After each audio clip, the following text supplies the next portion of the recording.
The Man Who Had No Taste in Flowers. Told from memory, with love and mild embarrassment. Chapter 1. The Annual Disaster. Every family has its traditions. Some families bake the same pie recipe every Thanksgiving, handed down through the generations like a sacred relic wrapped in a flour-dusted index card. Some families watch the same Christmas movie every year, the kind where everybody knows every line and still laughs in exactly the same places.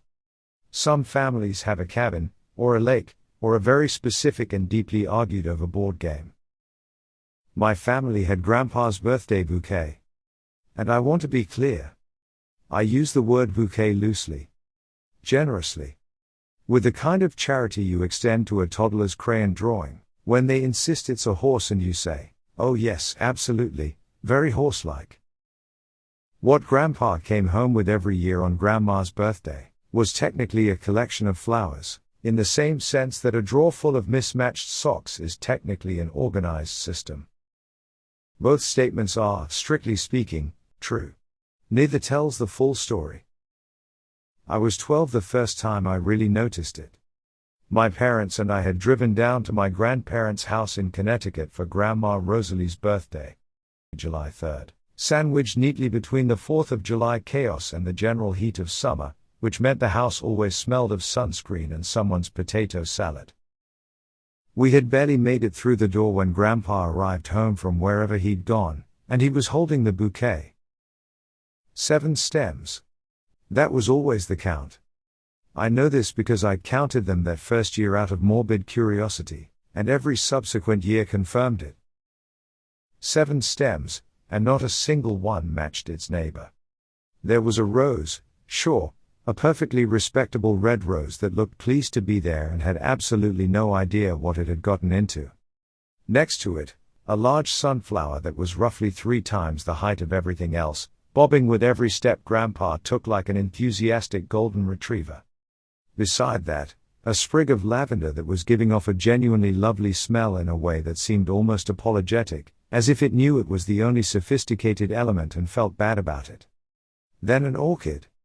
Pale white and fancy, the sort of thing you'd expect to see in an expensive hotel lobby. Crammed in next to a cheerful purple aster that belonged at a wildflower meadow. An iris, deep blue and architectural, stood at an odd angle. And finally, tucked in at the end, a pale, ruffled eustoma blossom, which I had to look up years later because I genuinely had never seen one before. Together, they looked like 7 flowers that had been selected by spinning a wheel and then arranged by someone who had lost a bet. Grandma Rosalie had clapped her hands with delight when she saw them. "Oh, Eddie," she'd said, taking them from him. "They're perfect." I had looked at my mother. My mother had looked at my father. My father, wisely, had found something very interesting to examine on the ceiling. I had filed the whole episode under things adults do that make no sense. A category that, at age 12, was already alarmingly full. And thought no more about it. Until the following year, when Grandpa came home with the exact same bouquet. Chapter 2. My very professional intervention. By the time I was 15, I had developed opinions. This is the natural condition of being 15. You develop opinions the way other things develop weather systems. Rapidly, dramatically, and with a confident certainty that you are entirely correct and everyone else is missing something obvious. My opinions, at 15, included strong views on music. Classic rock was superior, synthesizers were cheating. On pizza. Thin crust only, and no, we did not need to discuss this further. And, it turned out, on flowers. I had recently started dating. Or what passes for dating at 15, which mostly involves a lot of texting and standing near each other at school events. And in a fit of romantic ambition, I had done research. I had consulted articles. I had learned, from the internet and from a girl at school whose mother ran a florist shop, that flowers had meanings. That there was a language to them. That you couldn't just grab whatever was nearest to the door and expect people to be impressed. Armed with this knowledge, I decided to help Grandpa. The intervention took place 3 days before Grandma's birthday. I found him in the garage, which was his preferred location for doing nothing in particular while appearing to be very busy with the workbench. He was fiddling with a drawer pull that had been loose since, by my estimate, the early 90s. "Hey, Grandpa," I said, leaning in the doorway with what I hoped was a casual, non-intervention-y air. "So, Grandma's birthday is coming up." "So it is," he agreed, without looking up. "I was thinking," I said carefully, "that maybe this year, for the flowers, I could help you pick them out. Like a proper arrangement. I've been reading about it, actually. Did you know roses mean love? Red roses specifically. Or you could do something all white and elegant. White lilies, maybe, or tulips. Very classic. Very classy." I paused for effect. "Instead of, you know, the usual." Grandpa finally looked up. He had a face that was almost impossibly kind. The sort of face that had spent 70+ years arranging itself into expressions of patience and warmth, and had gotten very good at it. He looked at me for a moment, the way you might look at a puppy who has just trotted up proudly with a sock in its mouth, clearly expecting praise. "That's very thoughtful of you, Jamie," he said. "So we could go together. I could show you what looks good. There's a really nice florist on. I'll manage," he said, with a small smile. "But thank you." He went back to the drawer pull. I stood in the doorway a moment longer. "The bouquet last year," I tried again, "had a sunflower that was, like, twice the size of everything else. It looked a bit random. Like someone had just grabbed, Jamie." He said it gently, the way you'd stop a runaway shopping trolley. Firmly but without drama. "I appreciate the offer. I've got it handled." And that was the end of that. 3 days later, he came home with the same bouquet. Same rose. Same sunflower, same height, same enthusiasm. Same lavender. Same orchid, aster, iris, and eustoma. All 7 stems, exactly as before, held in his large, careful hands like he was carrying something quietly precious. Grandma took them, buried her face in the lavender, and smiled at him over the top of the flowers in a way that I found, at 15, mildly baffling and also, though I would not have admitted this at the time, oddly moving. "They're perfect," she said again. I tried again at 18. This time I brought data. Specifically, I had printed out a 2-page document. From a reputable florist's website, I want that noted. That outlined the symbolic meaning of various flowers and provided guidance on creating harmonious, emotionally resonant arrangements. I presented it at breakfast, slid across the table with the quiet confidence of someone who had prepared a business case. Grandpa picked it up. He read it. He nodded slowly, with the expression of a man encountering an interesting piece of information about a country he had no intention of visiting. "Very thorough," he said. "The thing is," I said, leaning forward, "cohesion matters. An arrangement should tell a story. It should flow. What you've been getting, no offense, is more like a botanical grab bag." Grandpa put the paper down. He picked up his coffee. He looked at me over the rim of his mug with those kind eyes, and he smiled. Not unkindly, not dismissively, but with the particular warmth of someone who knows something you don't, and has decided, for reasons of their own, not to tell you yet. "Jamie," he said, "I know exactly what I'm doing." He went to get Grandma's flowers that afternoon. He came back with the same 7 stems. I was baffled. My mother, when I complained to her about it on the drive home, laughed and said, "Just let him have his thing, Jamie." My father said, Your grandfather has been doing a lot of things his way for a long time. Seems to work out. Neither of them seemed to find it nearly as strange as I did, and neither of them had an explanation, and I added, Grandpa's flowers, to the short but notable list of things in my life I had simply failed to understand. Chapter 3. The Florist Theory, and Other Wrong Answers. When I was 22, I moved to the city for work. An entry-level position at a marketing firm that involved, in roughly equal measure, making spreadsheets, fetching coffee, and attending meetings about the best way to make other people attend meetings. It kept me busy, which was the point. I had an apartment with a window that overlooked a fire escape, and, if you leaned a specific way and were willing to accept a great deal of brick wall as part of the view, a sliver of sky. I didn't get back to Connecticut for Grandma Rosalie's birthday that year. I was covering for a colleague who was on vacation, which is the entry-level worker's version of having no choice. But Grandpa sent me a photo. He always did.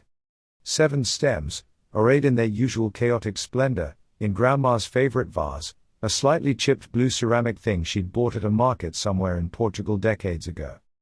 The photo was slightly blurry because Grandpa had taken it on a phone my mother had set up for him and he had not entirely mastered the tap-to-focus function. But there they were. The rose, the sunflower, the lavender, the orchid, the aster, the iris, and the eustoma. I saved the photo. I'm not entirely sure why. The following spring, I struck up a friendship with a woman named Clara who ran a flower stall at the weekend market 2 blocks from my apartment. Clara was in her late 40s, with paint-stained hands and strong opinions on everything, and she had been arranging flowers for 25 years. I told her about Grandpa's bouquet one Saturday morning while I was buying tulips for my own apartment. Clara listened with the full, focused attention of a professional. I described each flower. The rose, the sunflower, the lavender, the orchid, the aster, the iris, the eustoma. And she nodded along, her brow furrowed slightly.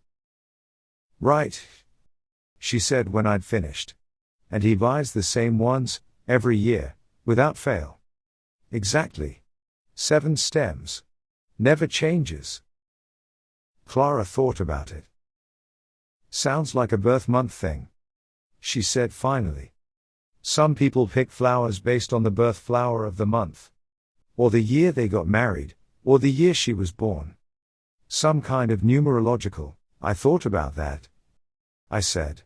Her birthday's in July. The birth flower for July is water lily and larkspur. That doesn't match any of the 7. Clara tapped her chin. Anniversary flowers? Each year of marriage has a corresponding. They were married for 48 years when I last asked. I checked the anniversary flower chart. 48 doesn't have an official flower. Favorite colors? Grandma's favorite color was yellow, I think. There's a sunflower, sure, but also a red rose, a purple aster, a white orchid. What about the flower meanings? Each of those has a meaning. Maybe he's spelling out a message? I paused. I had considered this, years ago, in my research phase, and abandoned it because I couldn't make the meanings cohere into anything sensible. Rose is love, sunflower is adoration or loyalty, lavender is devotion, orchid is beauty, aster is patience, I think. Or wisdom. Iris is faith, and eustoma is appreciation, or gratefulness. Clara tilted her head. Love, adoration, devotion, beauty, wisdom, faith, gratefulness. I mean, that's not a terrible message. But it's also not exactly poetic. And it doesn't explain why those specific flowers, why 7, why always the same. Maybe, Clara said, with the gentle patience of someone who has arranged flowers for 25 years, and knows that people are, ultimately, unknowable. He just likes them. I looked at her. Sometimes people like what they like, she said, and turned to help another customer. It was the least satisfying answer I had ever received. It was also, I was beginning to suspect, closer to the truth than any of my theories. Though not in the way Clara meant. I ran 3 more theories in my head, over the following months, in the idle moments of commutes and lunches eaten at my desk. The theories were: 1. Grandpa had a standing order with a florist somewhere, placed decades ago, and had simply never thought to cancel or change it. He was a man of habit. This was the most plausible explanation and also the most boring, which made me distrust it. 2. Each flower was sourced from a specific place that had sentimental meaning. The rose from the garden of a house they'd once lived in, the orchid from a market they'd visited on their honeymoon, and so on.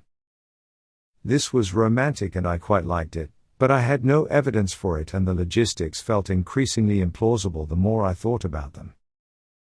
3.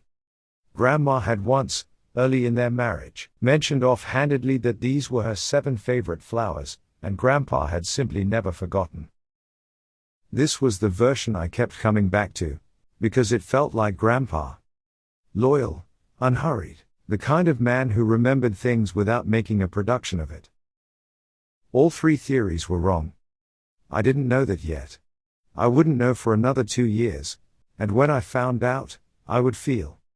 Well, I'll get to that. Chapter 4. The Year Without the Vase. Grandma Rosalie died in March, on a Tuesday, in the quiet way that some people manage their most significant departures. Without fuss, without drama, in her own bed, with Grandpa holding her hand. She was 81. She had spent those 81 years being, by all accounts and by my own direct experience, an extraordinary person. Funny in a dry way that snuck up on you, endlessly curious, the kind of woman who read 2 books at once and argued cheerfully with both of them. She had a particular laugh.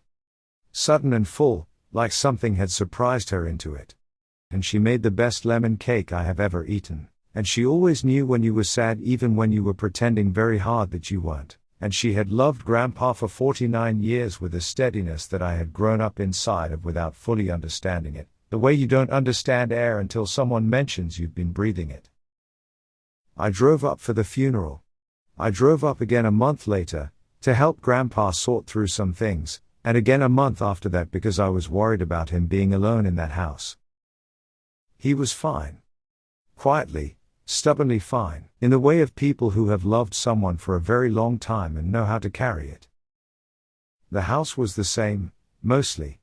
The blue ceramic vase was still on the windowsill in the kitchen. It was empty. I didn't say anything about the vase. It didn't seem like the time. Grandma's birthday arrived in July, as it always had, indifferent to circumstances. The day fell on a Saturday that year, warm and a little overcast, the sky the pale, washed-out blue of old denim. I had driven up the night before, half because I wanted to be there and half because I wasn't entirely sure what Grandpa would do with the day and didn't want him to spend it alone. We had a quiet breakfast. Grandpa made eggs. He had learned to cook in the past few months, properly cook, not just warm things up, and he approached it with the systematic focus he applied to everything, reading the recipe twice before starting and washing up as he went. The eggs were good. We didn't talk about what day it was.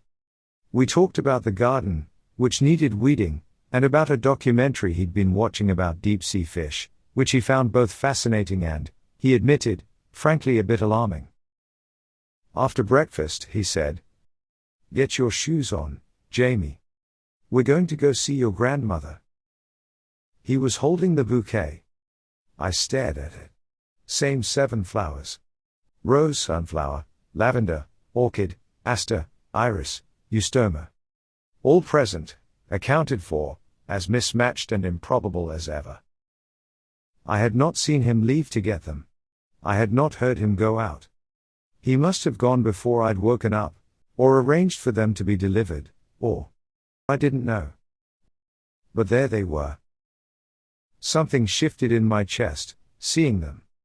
Not laughter. Not the mild exasperation I'd carried for years. Something else, something I didn't have a name for yet. "Right," I said. Let me get my shoes.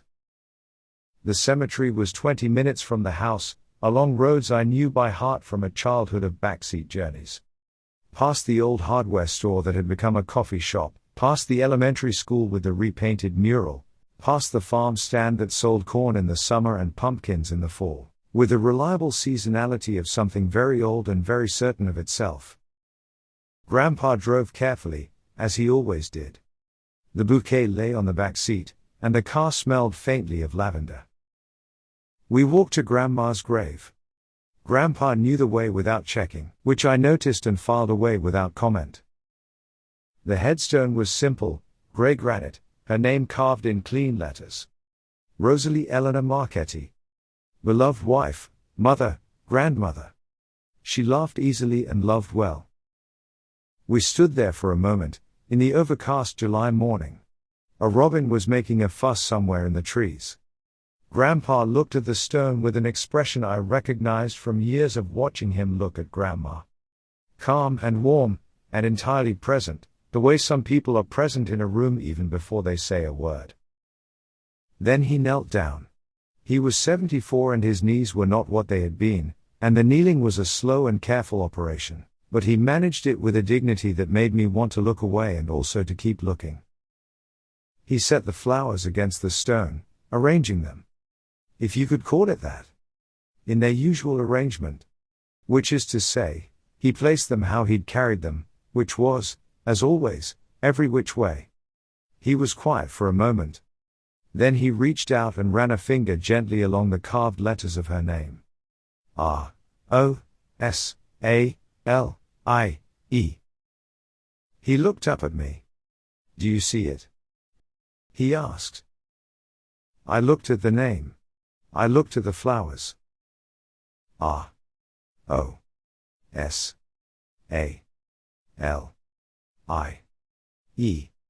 7 letters. 7 flowers. R. Rose. O. Orchid. S. Sunflower. A. Aster. L. Lavender. I. Iris. E. Eustoma. I stared at the headstone. I stared at the flowers.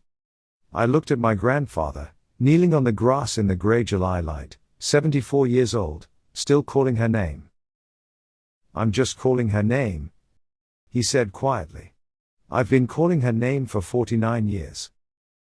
He said it the way you'd say something obvious. The way you'd say the sky is blue, or the coffee's hot. Not because it needed saying, but because someone had asked.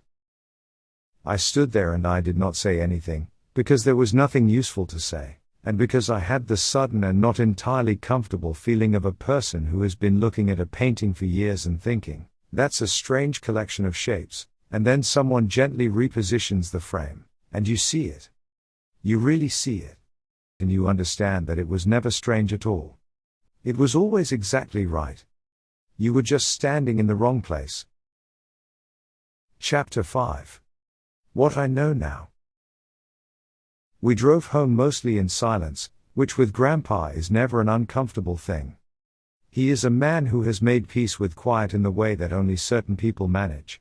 Not emptily, but fully, as if the silence is just another kind of conversation that doesn't require words. I looked out the window at the Connecticut roads going past, the farm stand, the school, the coffee shop that used to be a hardware store, and I thought about all the years I'd spent looking at those flowers and seeing a disaster. At one point, somewhere between the farm stand and the turn onto Grandpa's street, I said, "Why didn't you ever tell me?" He was quiet for a moment, considering this. "You never asked what it meant," he said. "You asked what was wrong with it." I thought about that.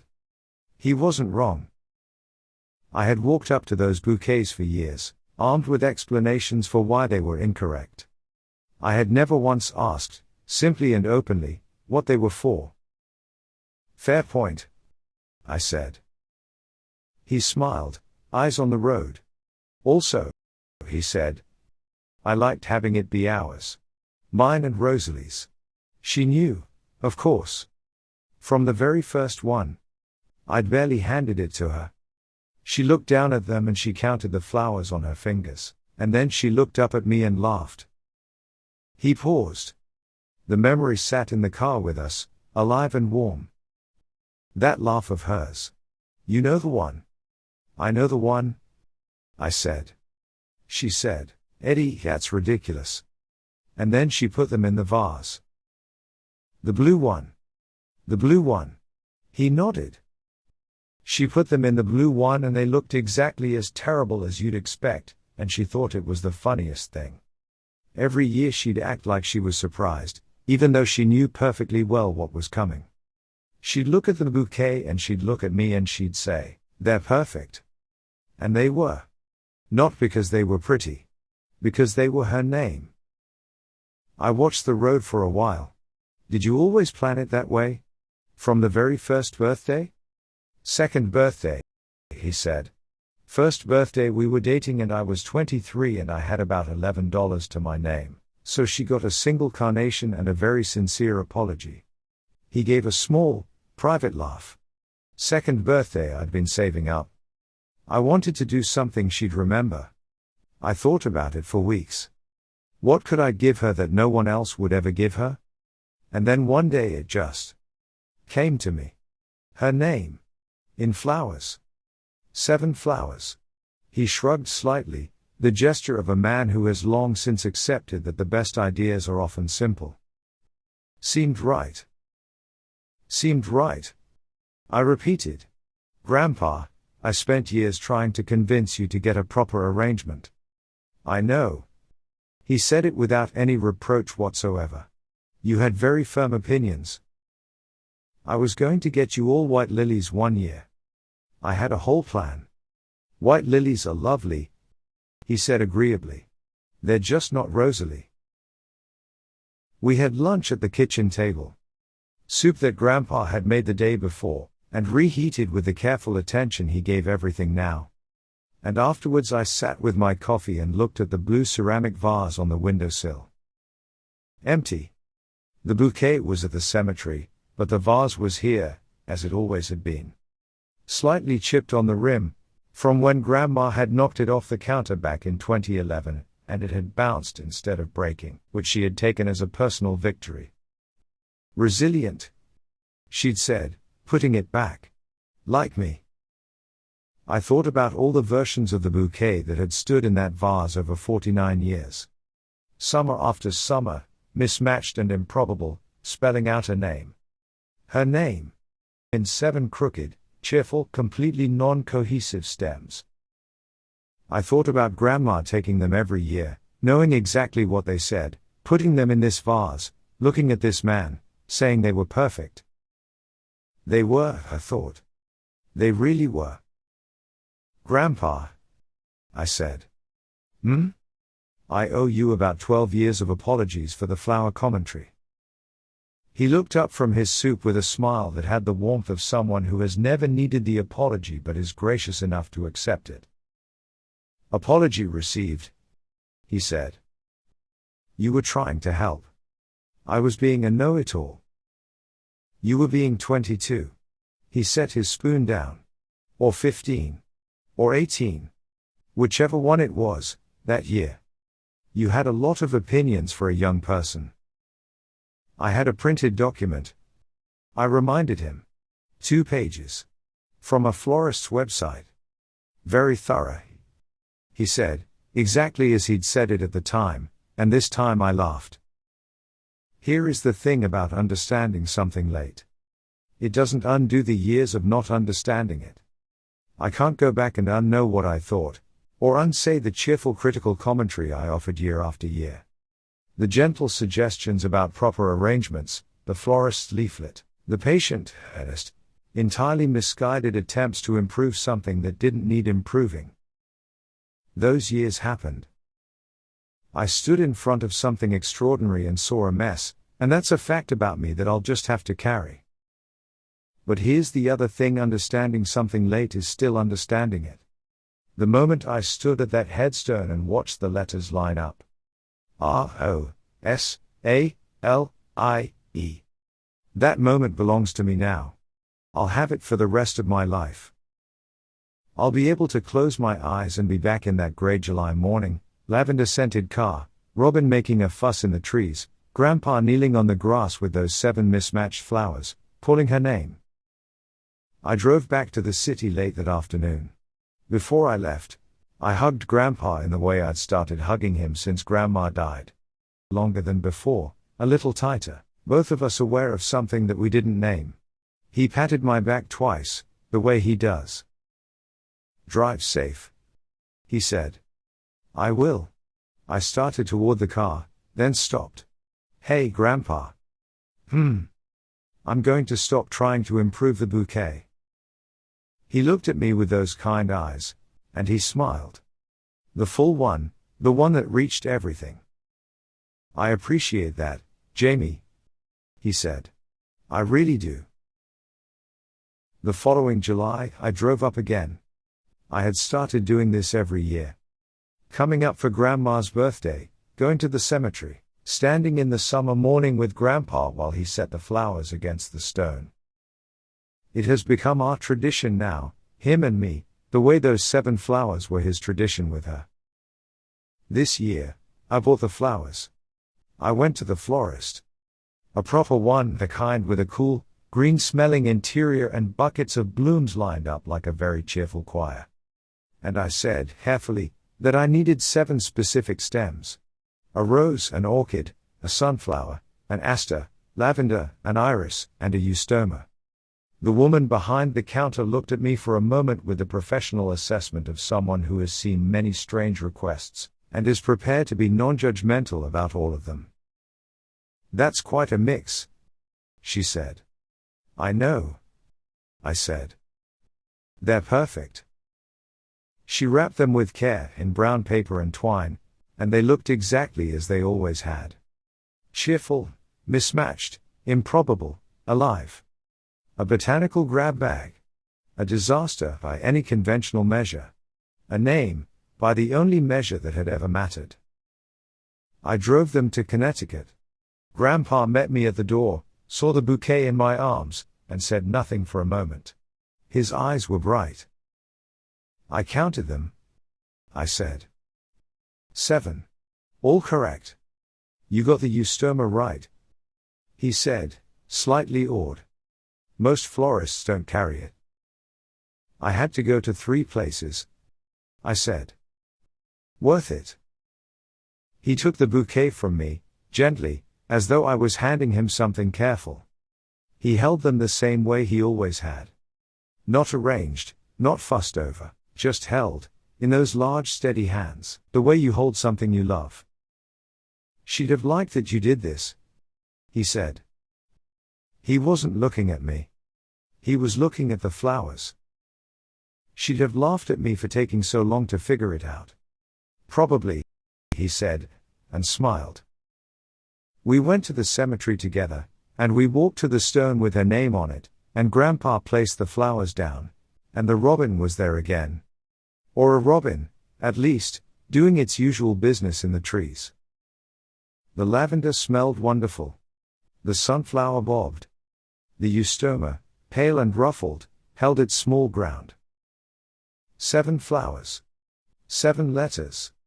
1 name, spoken the only way he knew how. Quietly, every year, without fail, in the only language he'd ever needed. I stood in the summer morning and I thought, this is what it looks like when someone loves you so well and for so long, that even the flowers can't help but say your name. I thought, I want to love someone like that someday. I thought, I should have asked sooner. But I'm glad I know now. The bouquet didn't look funny at all.